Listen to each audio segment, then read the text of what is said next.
Ky emision mundësohet nga Konrad Albania.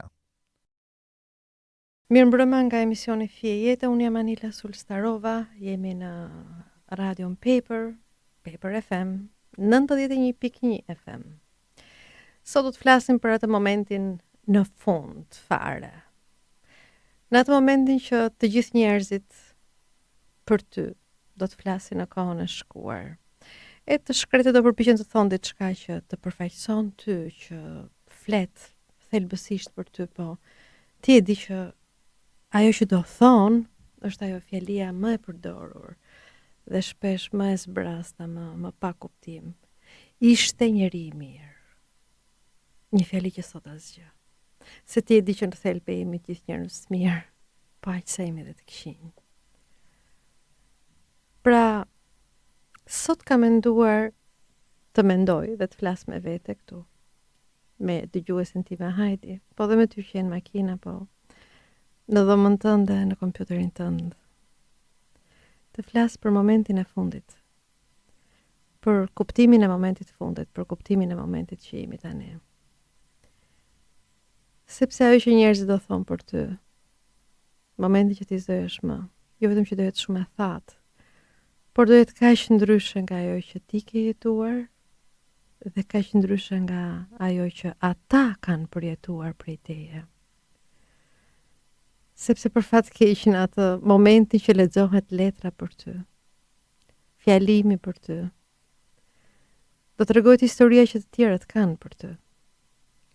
Dhe historia jote me historinë e tjetrit janë gjëra që janë të ndara, nuk shkojnë me njëra tjetrën. Mund të kesh punuar shumë, mund të kesh bërë gjithçka siç duhet, mund të kesh qenë njeriu më korrekt, i përgjegjshëm, i fortë, i suksesshëm. Prap dikujt i ke thyer zemrën, e ke lënduar. Në mos të tjerëve vetes, kjo është pak po e sigurt.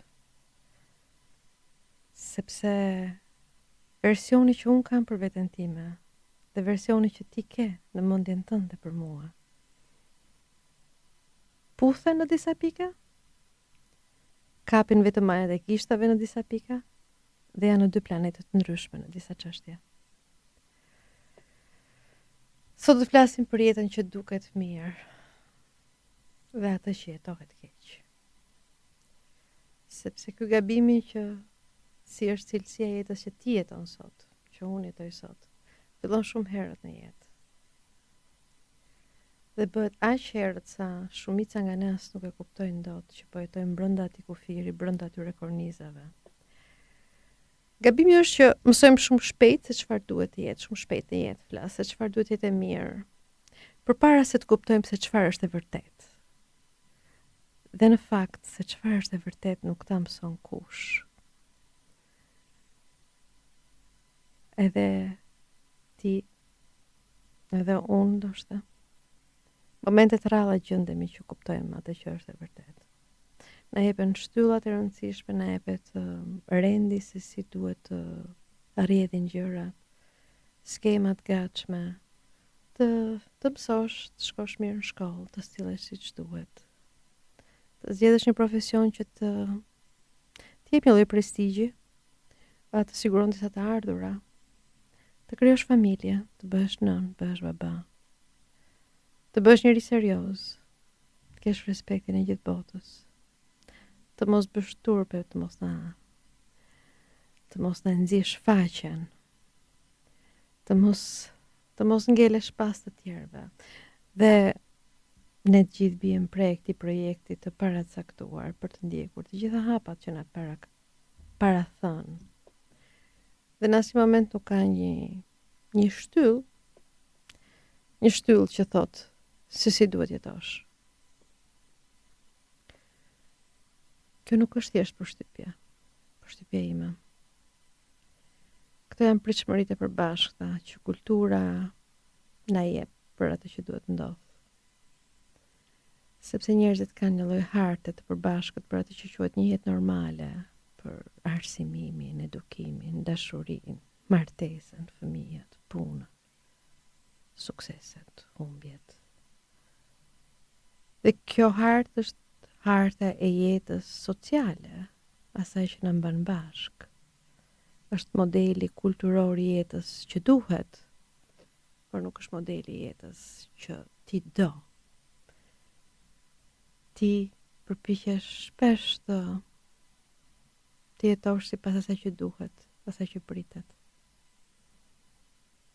Dhe kur guxon të ndalesh të mendosh çfarë do ti, të zgjohen 1000 djaj nga të gjithë hapësirat për të të marrë frymën.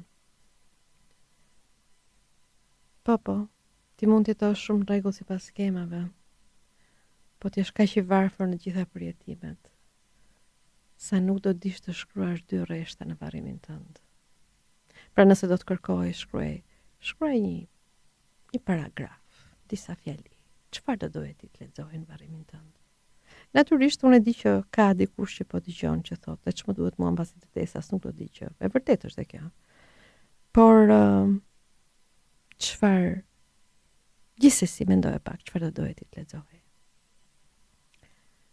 Se ti mund të kesh bërë gjithçka në kohën e duhur, gjithçka si duhet. Mund të kesh plotësuar gjitha kutit e pritshmërive sociale. Një dy nuk e ke plotësuar në fakt, por nuk ka rëndësi. Nga për shkak të sukseseve që ke pasur deri tani, njerëzit e mbyllin një sy aty. Mund të jesh njëri që ke dalë shumë mirë në jetë, por kjo nuk do të thotë që ke jetuar mirë. Kjo do të thotë që ke qenë një nxënës shumë i mirë.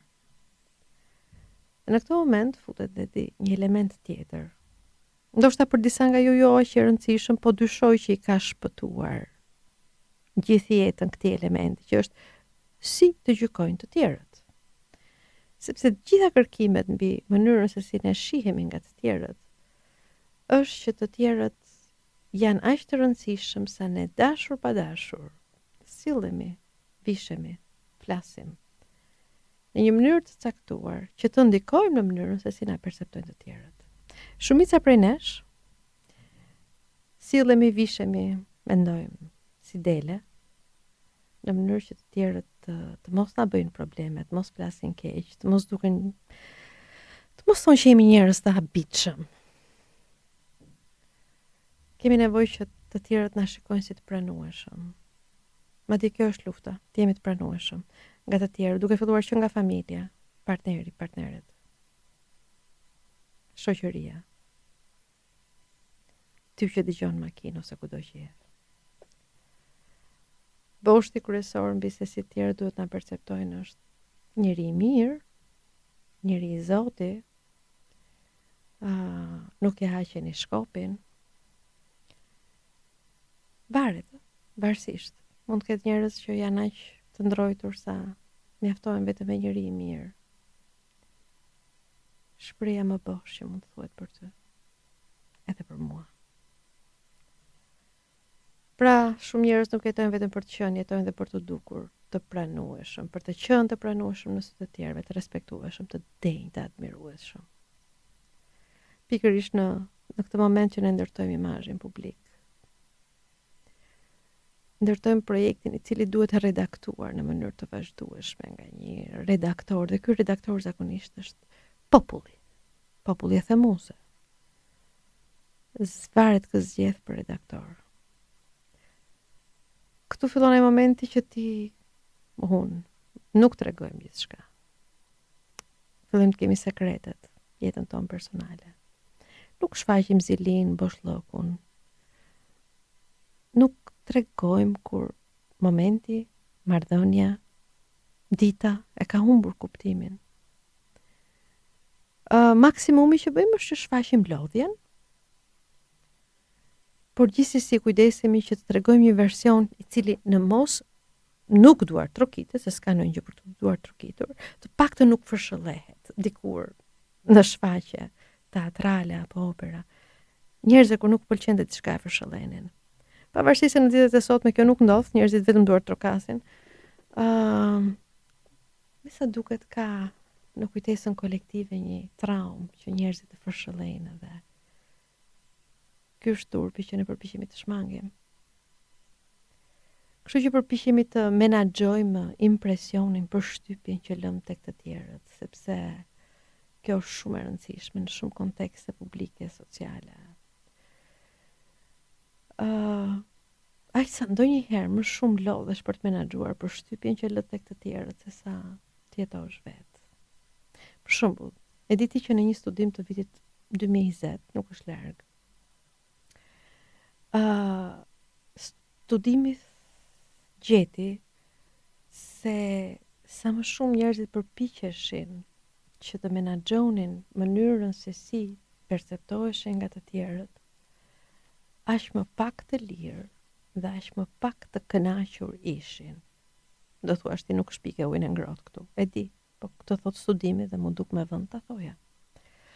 Pra që ta them shumë thjesht është sa më shumë jeton për të menaxhuar imazhin tënd në publik, aq më shumë ti nuk jeton për veten tënde. Ka shumë njerëz që punojnë shumë, mbajnë familje, janë korrekt, nuk bëjnë skandale, nuk shkelin kur ligjet, por emocionalisht kur rri prej tyre ka një lloj muri të ftohtë, një lloj largësie, lexon, ja ndjen lodhjen. Nuk mund të thuash më shumë se sa ato 5 fjalit tipike që thuhet në çdo mjedis me çdo njeri. Ja nuhat, ja ndjen, ja sheh mungesën e jetës. E këta njerëz nuk është janë të këqij shkret të thjesht. Nuk din të jenë vetëm funksional, por nuk din të jenë gjallë sepse askush si mësoi të jenë gjallë.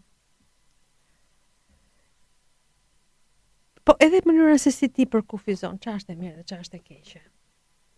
Shumë e ndërlikuar se sa ti dhe unë mendojmë. Çfarë është e mirë për ty? Nuk e di, është njësoj për mua, dhe çfarë është e keqe për ty, nuk e di, është njësoj për mua. Por më tepër që gjërat vijnë gjithmonë në një kontekst caktuar. Megjithatë, njerëzit përpiqen të formojnë përshtypje kryesisht bazuar mbi një informacion moral dhe mbi ato shtyllat kryesore që ne kemi marrë që fëmijë. Për njerëzit është shumë e rëndësishme nëse dikush është i drejtë, i ndershëm, i besueshëm, skuth, i aftë. Po, rrallë herë dëgjojmë që njerëzit përshkruajnë dikë me admirim. Ai di të jetojë jetën e vet, ai e shijon jetën e vet, ai nuk pyet për ne. Nuk pyet për çfarë mendoj unë. Pra njeriu rritet mes dy gjykimeve. Si duken për të tjerët.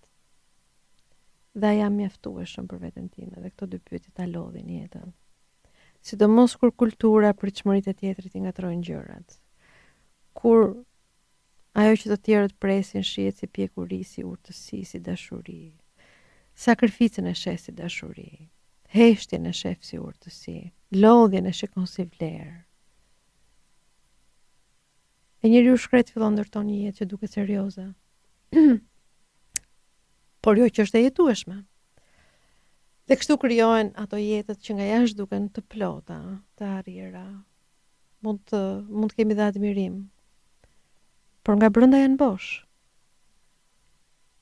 E jetë që funksionon, por i mungon sharmi. Jetë që mund të ketë një reputacion, po i mungon ngrohtësia. Një njeri që ka bërë gjithçka sipas rregullave të kërkuara, por nuk di të ndërtojë një raport njerëzor të ngrohtë, të dashur, të brisht, genuin. Jetë ku njeriu është i vlerësuar për rolet, po jo për atë që është. E ky është ai momenti që jeta fillon të duket mirë, por njeriu është bosh. Sepse jeta nuk matet vetëm me shtyllat që të kanë udhëzuar se si duhet të rritesh dhe të ngrihesh. Cilësia e jetës vlerësohet dhe mes ngjarjeve dhe emocioneve që ndodh mes tyre shtyllave. Sa shumë e do veten. Sa shumë e përqafon veten. Sa shumë e shfaq dashurinë, sa shumë je në gjendje ta marrësh dashurinë. Sa i sigurt je dikush pranë teje, sa i lirje, sa i gjallje, sa frikë. Dhe ti e di që kjo është pjesa që nuk futet në atë biografi në fund fare kur të vdesësh. Në biografi do shkruhet prindi përkushtuar, bashkëshorti fort, njëri punëtor, figurë e respektuar, profesionist i Zotit.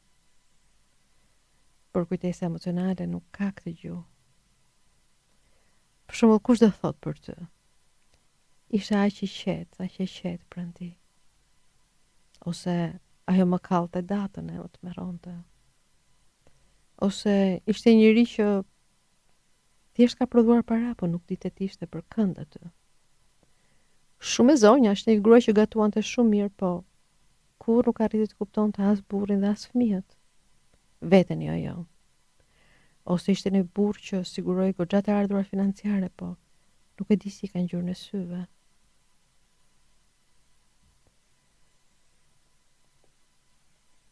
Kjo është çështja. Sikur jeta që ti ke ndërtuar deri tani të mos jenë shtyllat e tua, të mos jetë jeta jote, po thjesht jeta që ti ke kërkuar të jetosh në mënyrë që ti jesh i pranuar. Sepse duket sikur në fund fare më shumë jetojnë që ai fjalimi të jetë jo vetëm politikisht korrekt, por edhe në një farë mënyrë sikur të bëj krenar ata që lëm pas. A thua sa ata që lëm pas, përshtypjen tonë do e varin nga ai fjalim. Hajde, në këtë të hënë të heshtur, ka ardhur momenti për një këngë. Mirëmbrëma sërish nga emisioni Fije Jeta. Po flasim për momentin e fundit. Do të thënë gjithë ky emision lindi nga admirimi për njerëzit që jetojnë në mënyrë të lirë. Janë aq pak se u dim emrat. Dhe frika e masës për të qenë të lirë. Dhe e momenti që në varrim, në fund fare, dikush lexon një letër. Të gjithë e dinë që në atë që do thuhet nuk është e gjithë e vërteta. Dhe askush nuk pret që thuhet e vërteta se do ishte për të qeshur dhe për të qarë më keq nëse do thuheshin gjithë vërtetat e atij njeriu në atë moment. Sigurisht ajo që shkruhet është bosh, klasike. Fjalët janë të zgjedhura, të kujdesshme, të buta. Njeriu që ka vdekur për mlidhet, përshkruhet në disa fjali që janë korrekte. Fjali që të mos lëndojnë ata që kanë lënë gjallë, të mos japin asnjë histori, të mos trazojnë asgjë që është e pambyllur. Edhe nëse ai ka vrarë apo ka prerë, që sigurisht që nuk thuhet kurrë. E kështu krijohet kjo historia e një jete që s'është as atij që jetoi, as atij që jetoi me të. Është thjesht historia e një jete publike. Sigurisht që kjo nuk është e rastësishme, sepse është pjesë e riteve martore që nuk janë vetëm për të ndarë dhimbjen, po janë pjesë aty që quhet rendi social. Sepse ky rend social e mban bashkë komunitetin dhe si më thënë vazhdon për çon të gjithë ato vlera që janë paracaktuar para shumë vitesh, ndoshta edhe shekujsh. Siç është ndërtuar shoqëria dhe ne thjesht i përditësoj me bojra dhe me lule të tjera, po në thelb vazhdojmë të kemi njësoj. Vdekja sigurisht e trondit gjithë rendin e jetës, ndërsa ky ritual përfshi edhe këtë leximin e letrës që do doja shumë të lexoja letra të sinqerta. Duket sikur në një farë mënyrë e rregullon. E vërteta zbutet edhe që marrëdhëniet të mos prishen. Për shembull nuk thuhet që ishte njëri i ftohtë, ishte njëri që mungonte në familje, ishte njëri që ka tradhtuar gruan, ishte një grua që e ka urryer të shoqin, ishte një grua që e përçmonte të shoqin. Nuk thuhet që nuk ishte njëri që nuk dinte të dëgjonte, ishte njëri narcisist që dëgjonte vetëm veten e vet. Ose që kishte një botë aq të thatë shpirtërore, ose me zilithe dy fjali. Nuk thuhen këto gjëra. Edhe kjo sepse njerëzit mbasi vdes nuk e di pse ka nevojë me fal, pavarësisht se falja nuk ndodh kështu. Dhe përpiqen që njerëzit të mos t'i kujtojnë siç ata kanë qenë, po të ndërtojnë gati aty pikërisht në fund, në momentet që arkivoli futet në dhe, të kërkojnë të ndërtojnë një narrativ të re për njeriu. Kjo nuk është e vërtetë, sepse secili nga ne ka një memoria, kujtime, histori, dhe sado që të përpiqet që në këto autobiografi që lexohen historitë e atij njeriu të shiten normale, ka njerëz që i kanë vuajtur në kurriz dhe ngjarjet, traumat, lëndimet mbeten po aq të gjalla. Pra, kur njeriu ikën, bashkë me ikjen e atij që ikën, të lindë një ndjenjë faj, që ti duhet ta rregullosh imazhin e atij sepse i vdekuri nuk gjykohet. Sigurisht dhe kjo është pjesa e asaj atij rendi social që është krijuar shumë më herët që i vdekuri nuk gjykohet. Po pyetja ime, po pse nuk gjykohet i vdekuri? A thua se nuk e gjykove se ishte gjallë? Ndoshta kisha mundësi dhe ta gjykoj dhe të flisim me të kur ishte gjallë, po për sa kohë se bëre ose e ke bërë, nuk e dim. Fillojmë redaktojmë kujtimet tona. I redaktojmë, i zbukurojmë, i bëjmë kështu siç bëjmë fotot crop që i presim për të nxjerrë pjesën më të bukur. I fusim në 1-2 filtra. E vërteta është që trupi dhe truri nuk harron kurrë. Sepse atë njeri dhe historinë me atë njeri e kemi thellë brenda vetes, pavarësisht të redaktimit publik që bëhet në përvarrime. Pavarësisht se ajo jeta e dikujt bëhet shumë e thjeshtë në përvarrime, thuhet thjesht. Pavarësisht se ai njeriu që ka qenë kontradiktor dhe ndoshta i keq, krejt papritur në ato varrime bëhet i drejtë. Ajo që ka qenë e vështirë që për familjen e tij bëhet e pranueshme kur e dëgjon.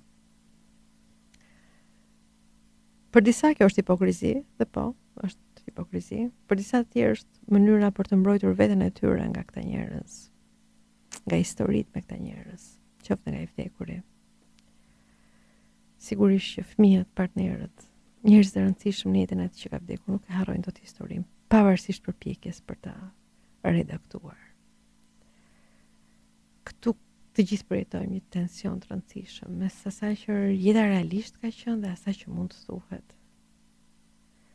Përballja me vdekjen e detyron njeriu të shohë më qartë, por nuk i jep kurajon ta thotë po aq qartë.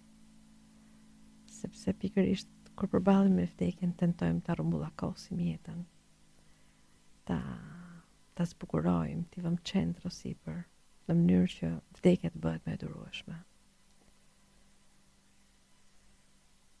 Gjithashtu njerëzit që tentojnë të falin të vdekurit, në fakt nuk i falin hiç, po tentojnë. E bëjnë në një farë mënyrë për të vazhduar një lloj marrëdhënie me të vdekurin, sepse ka një tension. Dhe kur tensioni nuk është zgjidhur sa ai ka qenë gjallë, sa e vështirë është të zgjidhet kur ai vdes. Kështu që dëgjon dhe nga të tjerët që i vdekuri se ka vdekur, se falet. Dhe kjo trysni bëhet aq e fortë sa gati bëhet acid për plagët. Shumë dhimbje, ka shumë pasiguri. Këtu në këtë moment lind një gjë shumë e fortë. Disa njerëz nuk varrosen vetëm fizikisht, po varrosen dhe mënyrën se si tregohet, se sa më e pavërtetë të jetë historia që ti rrëfen për të aq më dëm, aq më shumë e ul, e zhbën imazhin e atij që ka vdekur. Sa më shumë flas me këto fjalët i njeriu mirë që ka jetuar, aq më shumë e largon imazhin e tij. Në terma personal, si psikoterapiste, kjo nuk të bën mirë, sepse duhet ta përballësh. E në terma social, sigurisht që je si gjithë të tjerët. Sepse dhimbjet nuk fshihen.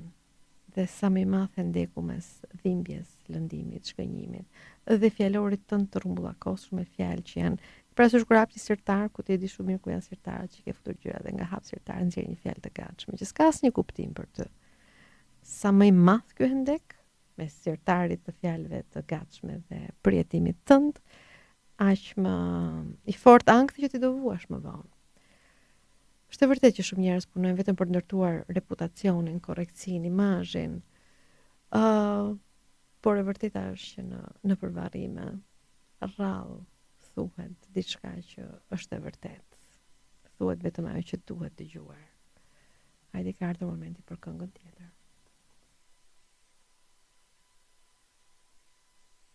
Fije jetë, këtu mbas reklamave, dhe në këtë moment do ndalem tek një realitet tjetër i hidhur edhe i vështirë për të pranuar. Folëm që kur vdasim, kur ftesim, ajo që do lexohet në ceremonitë tona mortore, apo do thuhet në ato momentet kur do pijen kafet e për shnosh, si e thonë Kosovë, ose të roni ta kujtoni, siç i themi ne në Shqipëri. Njerëz të flasin me këto termat korrekt për ty, njeriu mirë, njeri i Zoti, qa prindi, ka sakrifikuar, qa fëmijë. Ka dhe një kategori tjetër njerëzish që çfarëdo që ti ke bërë për ta, sado që ti je përpjekur për ta, sado që ti ke punuar për ta, ata do kujtojnë jo çfarë ti ke bërë për ta, po si ata janë ndjerë pranë teje. Dhe kjo është ajo që na dhëm më shumë të gjithëve, sepse ne në raport me njerëzit kemi ndërtuar një histori që në nxjerr mirë ose përpiqemi të dalim mirë, më korrekt, të kujdesshëm, të përkushtuar. Pastaj dikush thotë që jo, nuk e qenë njeri i keq, po nuk e qenë aty për mua kur unë kam pas nevojë. Ke qenë njeri që ke munguar, ose ke qenë njeri që më ke shgënjur, më ke lënë vetë në momentet caktuara. Ose për prindin, njeri që nuk më ke kuptuar, përkundrazi unë kam pasur frikë prej teje. Edhe është e habitshme se sa mirë do bënin ballafaqimi këtyre të vërtetave sa njerëzit janë gjallë. Sepse kur vdesin, këto të vërteta përplasen vetëm brenda njeriu që jeton, që ka ngelur gjallë dhe është tërësisht dëshpëruar. Dhe vuan midis humbjes, pamundësisë për të folur, edhe këtyre plagëve që janë aktive, janë aty. Njerëzit nuk mbajnë mend si vijnë emocionale të njerëzve që kanë vdekur. Mbajnë mend si vijnë gjurmëve emocionale që këta njerëz që kanë vdekur kanë lënë tek ata. Kjo është e vërteta. Që njerëzit janë shumë pak të vërtetë me veten e tyre. Shumë pak të vërtetë me dhimbjet e tyre. Dhe ajo që lexohet për varrime është një nga gënjeshtra më të mëdha. Imagjino, të lexojmë një eulogji cinike që një grua shkruan për burrin e tij. Për burrin e saj, domethënë, më falni. Po lexoj atë që gruaja e bëra pak si eksperiment social, i kërkova disa vajzave dhe djemve që punoj që bëj terapi, se si do shkruanin në mënyrë me humor, por me një humor të vërtetë ama. Letra e lam të mirës për partnerët e tyre. Dhe zgjodha një nga letrat. Ajo është një grua rreth të 6 jetave, e cila kur lexonte këtë letër qeshte, po unë do përpiqem të mos qesh. Ajo e fillon. Sot do të themi që ishte një burr i mirë, një familjar i përkushtuar, njeri i drejtë. Po, ishte. Ishte i përkushtuar për gruan, por edhe për dashnoren. Ishte i drejtë deri në momentin që i duhet të gënjente. Duhet të më gënjente sepse i duhet të takonte dhe atë tjetrën. Dhe e di çfarë, gënjente mirë. Ishte i lirë në kokën e tij, se në kokën e tij bënte gjithë farë planesh, jetonte i lirë, bënte pushime me këdonte. Ama krejti burgosur në jetën që bënte, sepse s'kishte këll që të më linte mua. Thoshte që e bëj për familjen, por kjo nuk është e vërtetë. Ai thjesht nuk kishte këll që të më linte mua. Ishte i pranishëm në çdo tryezë familjare, kur që ne bënim dreka dhe darka familjare për ditëlindjet e fëmijëve, por ishte gjithmonë i munguar se kishte një telefon në dorë, një fytyrë të prishur, një pshërëtim që i dilte. Ishte shumë i fortë për ne si familje, na mbante, na ka mbajtur financiarisht. Sigurisht që nuk harronte të kujdesi për veten dhe mirë bënte. E donte shumë jetën, por jo aq sa për ta ndryshuar atë. Përkundrazi, vdiste të rrinte në të gjithë mekanizmin që e kishte ndërtuar. Unë i dija të gjitha. Por kjo nuk është pjesa që thuhet sot, ditën që ai ka vdekur. Sot do themi versionin që të gjithë e pëlqejnë, të gjithë e duar trokasin. Do themi, ai ishte një njeri i mirë. Edhe pjesa tjetër është thjesht jeta e tij. Për mendimin tim, kjo letër sigurisht që në terma terapeutik pati një efekt të jashtëzakonshëm, sepse e çliroi, sepse ajo qeshe, sepse qau. Sepse njerëzit kanë nevojë që ta ndjejnë tjetrin kaq të vërtet. ta dinë se çfarë, si ka lexuar tjetri. Ishte një burr i mirë, është kaq bosh, është kaq e thatë. Sigurisht njerëzit nuk lexojnë ty për atë që je. Të lexojnë ty përmes dhimbjeve, historive, vuajtjeve të tyre. Dhe kjo është ajo që ka rëndësi për ata. Por do ishte shumë interesante që ti ta dije, sepse ka dhe nga ato momente që ti përpiqesh kaq shumë për dikë dhe kur i thua diçka e bën të ndihet i vogël. Dhe hajde ma gjej, pse pikërisht ky moment i mbahet mend në historinë e atij njeriu që ti e ke bërë të ndihej e vogël. Të dhëmb, po, por është e vërtet. Është një vërtet e cila është gjithmonë aty. Dhe duhet dëgjuar. Të vërtetat janë më pak të dhimbshme se sa gënjeshtrat e mëdha. Sepse po, edhe nëse ke dashur shumë dikë, dikush do të thotë që nuk e ke dashur mjaftueshëm. Por e di çfarë, është më mirë kjo, se sa fjalia, ishte një njeri i mirë. Sepse është fjala më bosh që mund të ekzistojë. Ka dhe diçka tjetër. Kur jemi gjallë, gjuha është shumë e drejtë për drejtë, më pak e filtruar, shumë mirë. I themi gjërat si i ndjej, me nerv, me zhgënjim, me inat, me lodhje. Dhe sapo dikush vdes, gjua ndryshon. Rregullohet, bëhet më politikisht korrekt. Edhe sepse njerëzit kanë nevojë që ajo që ngeli të mbetet pak më pa konflikte, mos ketë nevojë për korrigjime. Sepse kur njeriu vdes, çdo mundësi për ta rregulluar marrëdhënien mbyllet. Dhe bashkë me të, mbyllet me sa duket dhe pjesa e gjuhës që ti je drejtuar atij dhe drejtuar asaj. Në këtë moment për shkak duhet të lexoj letrën që ai do lexonte për gruan e tij në varrimin e saj. Letra fillon. Gruaja ime ishte një grua shumë e mirë. Jashtëzakonisht e mirë. Nga ato gra që kur nuk më kanë turpëruar. Nga ato gra që dinë si të flasin, dinë si të rrinë tavolinë, dinë si të mbajnë veten, nuk ka shpërthyer kurrë, është kujdesur për mamën time, për motrat e mia, për vëllezërit e mi. Në publik ishte gjithmonë shembull për gratë e tjera. Në shtëpi ishte gjithmonë njësoj me çorape leshi dhe pa rregullt. Shumë e ndershme në mënyrën e saj. Që do thotë bënte gabime të mëdha, po kishte aftësi të jashtëzakonshme të kishte edhe sekrete të vogla. Për familjen, për imazhin, për të mos dalë gjëja jashtë shtëpisë. Në shtëpinë tonë nuk mungoi kurrë asgjë përveç seksit pasionant. Çdo gjë ishte në vendin e vet, çdo detaj ishte i menduar.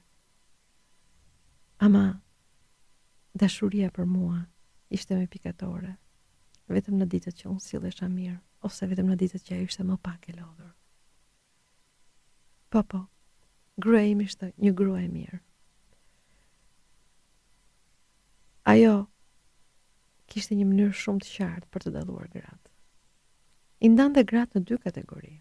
Gratë si ajo, dhe këto ishin zonjë grua, dhe gratë që guxonin të ishin ndryshe prej saj. Për këto të dytat kishte gjithmonë një mendim. Një mendim as pak të këndshëm, sidomos kur shihte që mua më shkëlqenin syt kur i ndiqja me sy këto gra. Ai ndihmonte njerëzit gruaja ime, po, i ndihmonte shumë, i dëgjonte, i mbante, i mbështeste, ishte e butë me botën. Në shtëpi ishte gjithmonë aty, gjithmonë për çdo shqetësim. Nuk para bërtiste. Do unë do doja shumë që ajo të bërtiste, sepse kisha nevojë ta dëgjoja zërin e saj të bërtiste. Unë e njihja versionin e letrës që nuk do i lexoja kurrë në funeralin e saj. Ajo ishte një grua e mirë. Pjesa tjetër i takon asaj edhe mua. Ndoshta në këtë moment kemi nevojë për një këngë tjetër, hajde. Rikthehemi në emisionin Fije Jete. Ky është një moment që unë do doja të ndalesha pak tek humbje e vetes. Si në gjithë jetën që ndërtojmë mbi shtylla që tjerët na dhurojnë. Me ose pa fjongo sipër. Humbasim veten. E diti sa veta takoj në ditë. Imazhi i cilëve është gati perfekt. Si vija sociale e admirueshme. Po që bësh lloku, lodhja, është aq e thellë. Përpjekjet për të arritur diçka që as ata nuk e dinë më. Është aq therrse. Çdo gjë është në rregull në jetën e tyre. Puna, të ardhurat, familja, fëmijët, karriera, CV-ja. Po bosh lloku është shumë i madh. A ke në ide pse? Sepse gjithë investimi jetësor ndoshta ka qenë vetëm për të tjerët të ndiheshin krenar. Ka qenë që ndoshta ajo letra që do lexohet në varrimin e atij asaj të ketë fjalë nga ato fjalët e rrumbullakosura apo pa kuptim të tipit njeriu mirë, njeri i mirë, grua e zonja, burri zoti. Dhe shpeshherë unë kërkoj këtyre njerëzve që çfarë do doje ti të thuaj në varrimin tënd. Nëse njerëzit do duhet të lexonin letrën që ti do shkruaje për veten tënde. Çfarë do doje ti të thuaj për ty? Dhe ky është një nga momentet më të sikletshme sepse është kaq e vështirë të flasësh në mënyrë të ndershme për veten. Ndonjëherë e vështirësia fillon që nga momenti që ti nuk do ta shohësh veten në mënyrë të ndershme. Ta pranosh veten në mënyrë të ndershme. Ndaj e kemi më të lehtë që të plotësojmë pritshmëritë e tjerëve, sepse sinjalistika është e qartë. Rrugët janë të shtruara. Ndërsa njohja e vetes kërkon një zbulim të ri. Dhe zbulimi i ri do energji të reja. Dhe ky zbulim i ri mund të mos t'i rri mirë kostumit të familjes tënde, të vlerave të familjes tënde. Çfarë ke frikë që do humbasësh? Çfarë ke frikë që do humbasësh nëse je vërtet i ndershëm me veten tënde dhe me gjithëkënd rreth teje?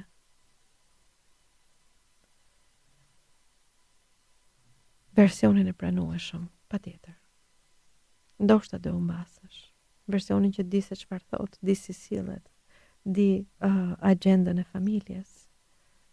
Versionin e pranueshëm që është shumë në rregull. Por do humbasësh versionin me dëshirat e vërteta, me dëshirat që kanë kuptim. Dhe kjo është arsyeja pse shumë njerëz braktisin veten më kollaj, më jo natyrshëm. Po e kanë më të lehtë të braktisin veten se sa pritshmëritë sociale. Në kokën e tyre është ndërtuar imazhi sikur të luftojnë gjithë botën, kur në fakt edhe ata që do keni mendim ndryshe për jetën e re që do zgjedhë dikush të bëj. Në një moment caktuar do dinte për çfarë. Lodhja është kaq e madhe për të mbushur mendjen botës që ti je njeri i Zotit. Sa nuk e dim nëse ja vlen. Po, unë takoj shumë shpesh njerëz që thotë kam bërë gjithçka që duhet, por nuk e di pse nuk jam mirë. Kam ngritur një biznes, por nuk e di çfarë dua më. Kam qenë e mirë me të gjithë, por nuk e di kush jam. Kjo pra është ironia, që ke bërë gjithçka për tjetrin, po asgjë për ty. Ke jetuar në sipërfaqe dhe sipërfaqja ka një talent gati të veçantë, të bën të dukshëm, të bën të bukur. Duket sikur lëviz. Por e vërteta është që thjesht ke nxjerr hundën në sipërfaqe me frym. Pjesa tjetër e trupit është e mpirë. Është në ujë. Çfarë do doje ti të shkruaje për veten tënde? Në momentin tënd të fundit. Jo çfarë do doje dëgjoje, çfarë do doje ti që të thuhej. Rikthehemi në emisionin Fije Jeta. Këto janë minutat e fundit. Dhe ky është një emision pak i rëmujshëm në mënyrën se si u lidhen, u qepën mendimet. Por kjo nuk ka rëndësi, sepse ajo që ndodh në fund, siç është quajtur emisioni, pak rëndësi ka se si janë të lidhura gjërat. Vdekja nuk është diçka që ndodh vetëm në fund. Në fakt vdekja është ajo që i e pesh jetës që ti po jeton tani. Ne sillemi sikur kemi kohë, sikur i kemi në dorë gjërat, sikur mund të jetojmë sa të duam. E themi do e bëj në një moment tjetër, në një ditë tjetër. Dhe i shtym, sidomos ato që janë të rëndësishme. Ndërkohë që jeta vrapon, ka ritmin e saj. Dhe ne bashkë me të thjesht nuk kemi shumë të vetëdijshëm për këtë. Ajo që pak veta arrin të kuptojnë është që jeta dhe vdekja janë motra, nuk janë armike. Ato informojnë njëra tjetrën, rrisin njëra tjetrën. Ngjyrat i kanë të ndryshme sigurisht. Jeta të kujton se si duhet jetosh, ndoshta si mund jetosh, si zgjedh ti jetosh. Ndërsa vdekja të kujton që ke një datë skadence edhe ti. Dhe pak të kujtes të vdekjes, jeta bëhet e rëmujshme, gati e pa kuptimt. Bëhet rutinë, bëhet diçka që ti e kalon pa jetuar. Siç po e kalon pa jetuar edhe jetën, pavarësisht se ti e di që ke një afat skadence. Pak njerëz kam dëgjuar që kur ikin thonë, kam jetuar mjaftueshëm. Jam i lumtur me jetën që kam bërë. Nuk e di nëse në këto momente e kanë thënë sepse po vuajnë ai shumë sa thjesht duan vdekjen, apo vërtet e kanë shijuar jetën e tyre. Ose ndoshta janë aq të deformuar në perceptimet e tyre sa perceptimi social dhe certifikatat sociale që kanë marrë i mjaftojnë për tu vetë shpallur që ka qenë njëri i lumtur. Nuk është çështje fjalësh, është çështje ç'do thot për ty jeta jote. Apo jeton një jetë që është e jotja, apo jetën që të tjerët presin prej teje. Po jeton siç do doje, apo siç duhet. Po jeton siç ta do zemra dhe shpirti, apo je duke notuar vetëm në ujërat sigurt. Sepse kuptimi i vërtet dhe jeta e vërtet nuk është ajo që ti ke bërë që të tjerët të shohin, është ajo që ti ke bërë për të jetuar vetë. Dhe nuk do ketë kurrë një ditë të përshtatshme që ti të jetosh siç të duash vetë. Nëse ajo ditë nuk zgjidhet tani në këtë moment. Natën e mirë nga Fije Jeta. Ky emision mundësohet nga Konrad Albania.